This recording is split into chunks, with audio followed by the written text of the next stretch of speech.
Hey, I'm Antonio Graceffo and this is Martial Arts Odyssey, and today I am back in New York, my home, the place that gave me the name, the Brooklyn Monk. We are not in Brooklyn, we are on Long Island. We're at Long Island Jiu-Jitsu. My program is the Long Island Judo and Martial Arts Association. Okay, Long Island Judo and Martial Arts. Judo and Martial Arts Association. And kind of loud? How are you, man? Hey, what's up, Enzo? Good to see ya. Come. Get on video for 2 seconds. Just a little. Just okay. take it down. Oh, sorry. Okay. And United Studios of Progressive Martial Arts, home of Long Island Judo and Martial Arts Association. So what you're going to do is you want to watch my body come into him as well. Because as my movement comes in, I'm driving my hips and my body into him to start breaking his balance into this direction.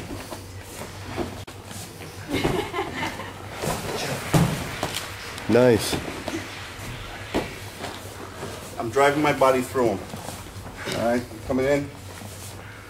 I'm not trying to face him straight on, but as soon as I turn, this foot hooks right in here. And he's got nowhere to go but back. Nice. Try it again. Ready? Hey, I'm Antonio Graceffo and I am at. Oh, you want me to answer? Yeah. Okay.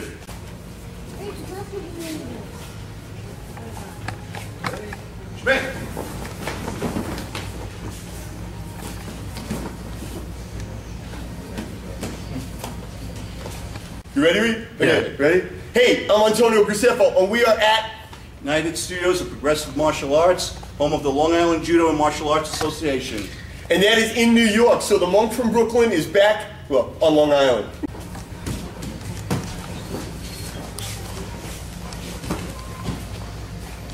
Get that wrestling background, man. That's going to help him a little bit there. All right, Sensei Gary, why don't you tell the people at home, Sensei Gary is a Grand Master of Judo, which I think is just awesome because I've been doing this show for how many years, 240 episodes, but I've never really got to meet a Judo master. I never got to train a Judo class, so this is awesome. So Sensei Gary, tell them a little bit about yourself. This is my 50th year in doing Judo, Jiu-Jitsu, and Karate. I hold my belt rankings, 9th degree in Judo, 9th degree in Jiu-Jitsu, then in Shotokan Karate. What we try to do in my classes is do a little mixture to make the person a more well-rounded martial artist. That's awesome, man, because I am definitely not well-rounded except on my abs. All right, now listen, Sensei Gary was nice enough to host me a few months back, and we shot a bunch of the training scenes I'm going to show you in a bit, and then tonight we got to do a little sparring and some ground fighting. Now, a lot of people don't know, Sensei Gary, Judo has ground fighting. Oh, correct. Yeah, up to several years ago, that was 70% of wins in Judo matches, was winning by the ground. Now, if I understand correctly, in a Judo match, if you sweep the guy, he lands flat on his back, that's the match. That would be awarded a point, match would be over. Match is over. But if he lands any other way, you've got to dive on top of him. If he lands on the side, we would call wazari, half point. The person that did the throw would then try to hold him down and submit him for 25 seconds. If you can immobilize him for 25 seconds or make him tap within that time, the match would be over. Okay, so it's a little bit like Jiu-Jitsu or MMA. You've got, I guess, once you're on the ground, 3 ways to win. You can snap, nap. No, you can choke, you can submit, or you can just pin him.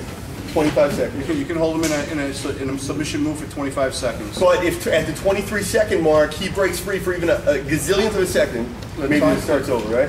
Time will continue in a match, but that 23 seconds is considered at the end of the match to be awarded towards the aggressor. Okay. And then did they ever restart them and they get back up and fight? At times they do, sure. Okay, sure. Okay. All right, so a lot of people don't know that part of Judo. And the same thing as in, thing as in MMA. If you're on the ground, 10-15 seconds and you're in the same position, you haven't done nothing, up.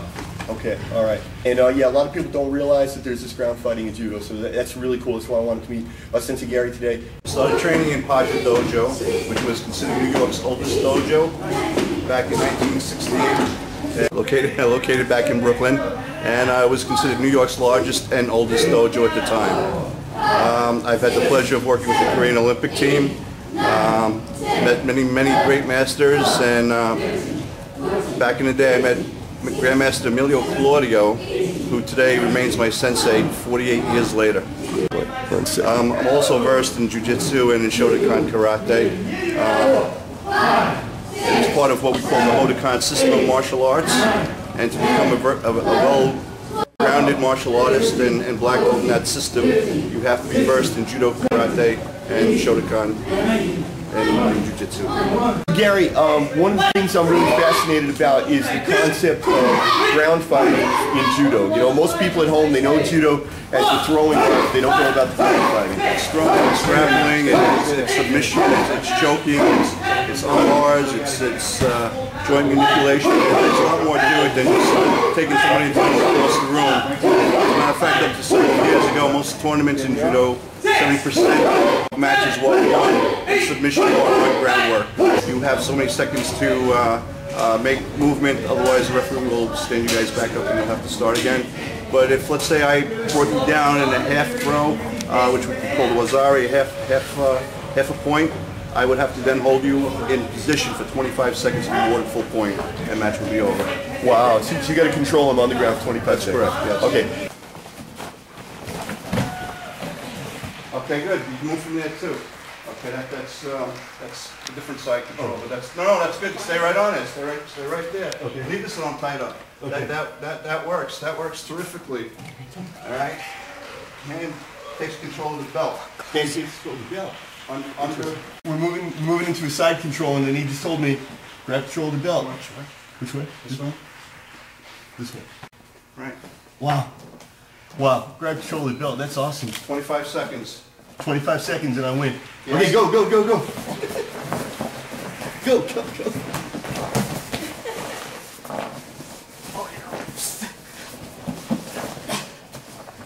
Is that count? Yeah, you're still good. You're still good. You're still good.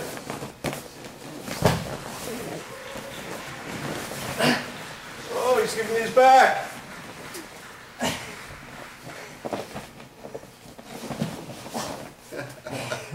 All right, we're good. So that's it. You just got to keep him down. It's not really a maintain pin. control. It's not a pin. Not a pin, just maintain control. That's awesome. In a match, and the initial takedown doesn't end there because you said you continue going from that point. All right. I don't like being in the position, that final position. All right. Because if you come in on me, all right, come in on me, take my leg down. All right. I don't like that. All right, that's what I'm going to wind up doing. So Right. that's why I'm saying, you drop them real quick. You got to shift your body to get to the outside of that at that point. Right. Do you guys fight with your legs too, like you would defend on the ground with your legs, or tie him up with your legs? Well, yeah, maybe yeah, not, because yeah. you don't want to keep your back on the ground though. Only if you're in control. So if we're in hazmat, Right. Like right when I took you down. Pull around. You're doing it good. Keep going. That's it. I try. All right. Trying to get out there. You don't have control yet Okay. until you're in full side control. So you release this leg. Yeah, that's what the call. Oh, okay. Right. So if you go from this position. So right here, you can fight. You can fight. It's not. Oh yeah. Yeah. Okay. It's only over on the throat. Okay. If I'm flat on my back on the face. Okay. If you take me down, I'm flat on my back. Okay. If I land on my side, or I do what he did, then it's maybe that point. That's awesome. Why don't people know about this? Because they don't like to fall. People don't know about this. People think judo is just throwing. Oh, there's a lot more. I brought a copy of the book, as a matter of fact, but I left it in my car earlier, that I was telling you about the other day. And you can review the back of the book and see that whatever came from the Gracies came from Judo. Of course, yeah. So the typical grip is inside the lapel and here. And actually, we got it. I'll take you do that in judo? Yes. Okay. And inside of here. But because everybody on my team, we're all actually from either freestyle wrestling or I'm from MMA background, not freestyle wrestling. So we go for a lot of body lock type things. So even when he's grabbing me, like he's grabbing me here or whatever, just like Sensei said, where we're going to break, except that I don't necessarily want to break. I just want to get underneath. So I take his body. I'll either take him up here, take him over that way or that way, or if I'm here, well, we go here. I'm going to push on the other way. I can come here and I'll just come around. And I'll take him that way. But in Chinese wrestling, it's only a 1-point throw because I went with him.